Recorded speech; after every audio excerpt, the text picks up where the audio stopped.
కాలం మారితే వార్తల తీరు మారుతుంది. వార్తల తీరుతో పాటుగా వ్యక్తుల ఆలోచన తీరు మారిపోతుంది.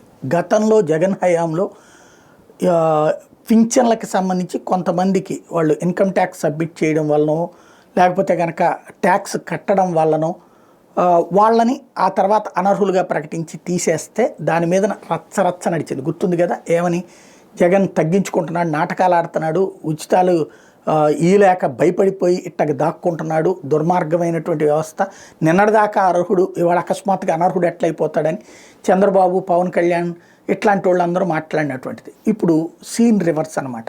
ఇవాళ పింఛన్ తీసేస్తారు, అనర్హుడనే తీసేస్తారు. అది అంగవికలురు లాంటి వాటిట్లో తీసేసేటప్పుడు నిన్నటిదాకా అంగవికలుడు ఇవాళ అకస్మాత్తుగా వికలాంగుడు కాకుండా పోతాడు. ఎందుకయ్యా అంటే అతను మోసం చేశాడు, లేకపోతే ఆమె మోసం చేసింది అని చెప్తారు.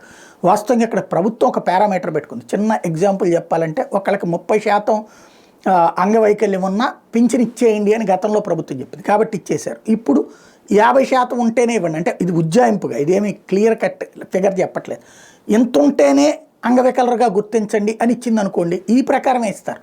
ఇక్కడ అలా కాకుండా అంగవైకల్యం అనేది చిన్నదున్నా పెద్దదున్నా వైకల్యమే, దానివల్ల సమాజంలో వాళ్ళు ఇబ్బంది పడతారు. అట్లాగే వాళ్ళ జీవితంలో నిరంతర పరుగులలో కష్టం అవుతుంది, స్లో అయిపోతుంది. కాబట్టినే ఇచ్చేటటువంటిది పింఛన్. ఇప్పుడు వాళ్ళని తీసేసినటువంటి వాళ్ళందరూ ఎవరైతే పింఛన్ కోల్పోతారో వాళ్ళేమో అనర్హులు ప్లస్ దొంగలుగా చూపించేటటువంటి ప్రయత్నం జరుగుతోంది. ఇది కరెక్టా కాదా అన్నటువంటిది మొత్తం పూర్తయ్యేదాకా మనం మాట్లాడడానికి లేదు. మొత్తం పూర్తయిన తర్వాత తీసివేయబడినటువంటి వాళ్ళు వాళ్ళ అంగవైకల్యాన్ని ప్రదర్శిస్తారు. పొద్దున ఇది సోషల్ మీడియా ఎవరు దాచుకునే రకం కాదు, వదులుకునే రకం కాదు. అందులో ఇప్పటిదాకా వచ్చే డబ్బులు అకస్మాత్తుగా ఆగిపోతే ఖచ్చితంగా వాళ్ళు రెచ్చిపోతారు, ఆ లెక్కలు బయట పెడతారు. అప్పుడు అది నిజమైన వాడు అనర్హుడైనటువంటి అనర్హులకి ఏ అంగవైకల్యం లేకుండా ఇస్తే ఆ డాక్టర్ది తప్పు, తీసుకున్నటువంటి వాడి తప్పు. అలా కాకుండా అంగవైకల్యం 30% ఉందని కాబట్టి ఇవ్వను అంటే కనుక అది ప్రభుత్వం తప్పు అవుతుంది. అదేంటో చూద్దాం అయిపోయాక.